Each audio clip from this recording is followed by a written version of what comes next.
Un message d'invitation à la conversation, c'est un message qui s'affiche comme ici en bas à droite, au-dessus d'une fenêtre de web chat qui est fermée. Cette fonctionnalité est disponible uniquement pour donc la web chat et Teams. Son fonctionnement, c'est que ce message apparaît une fois tous les 4 nouvelles pages ou 4 refresh.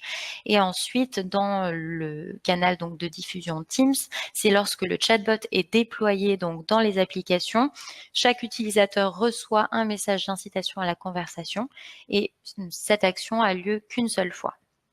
Pour configurer ce message d'incitation à la conversation, vous pouvez aller dans l'onglet Configuration des messages dans Connaissances messages et tout en bas, vous avez la possibilité de le rédiger.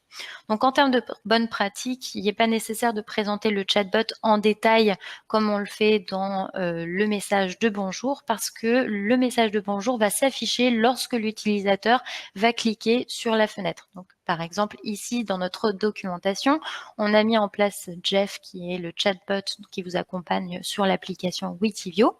Ici, on a son message d'incitation. Je vais cliquer sur la web chat et quand je lui dirai bonjour, son message de présentation va apparaître, donc son message de bonjour avec beaucoup plus de détails que l'on aura donc configuré dans le message, les configurations de messages sur l'application. Une clé API, c'est nécessaire pour sécuriser les appels aux API via le chatbot, donc c'est propre aux arbres de conversation. Donc avant, le principe était que n'importe qui connaissant l'URL pouvait appeler une API. Aujourd'hui, cette clé, donc comme vous l'avez ici dans l'onglet paramètres clé d'API, elle permet de vérifier que l'appel provient bien du chatbot.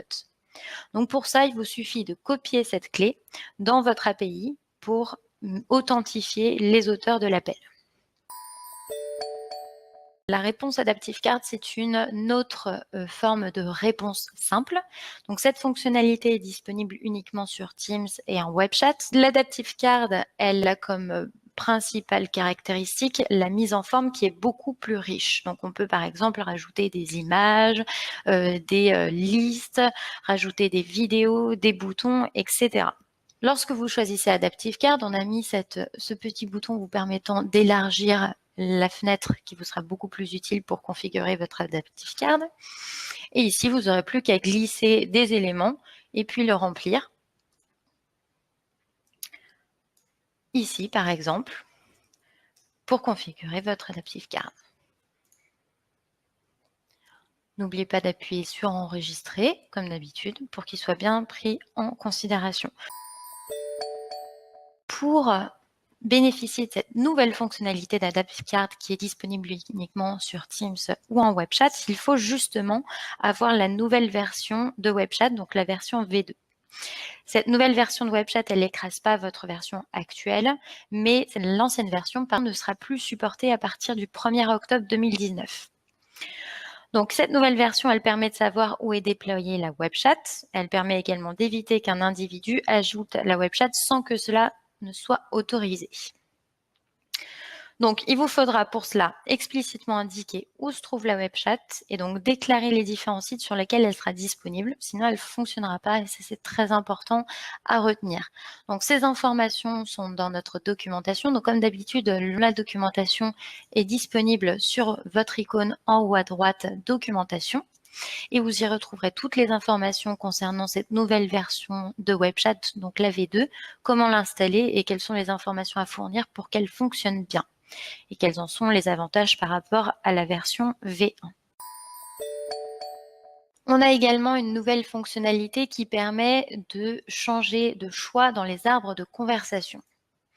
Encore une fois, c'est sur Teams ou WebChat et il est impossible donc de revenir en arrière sur votre choix lorsque l'arbre est terminé. Donc lorsque l'utilisateur va jusqu'au bout, il ne pourra pas revenir en arrière. Il ne pourra pas non plus également revenir en arrière donc s'il s'agit d'une autre branche. Donc il peut revenir en arrière sur la même branche. Donc toutes ces informations sont dans la documentation avec tous les cas qui peuvent se présenter auprès de l'utilisateur. On vous montre quels sont les cas qui fonctionnent et les cas où ça ne fonctionne pas. Comme ça, vous avez toutes les informations. l'amélioration donc des templates d'entraînement. Les templates d'entraînement, c'est-à-dire donc les reformulations et alternatives des questions mères dans votre base de connaissances.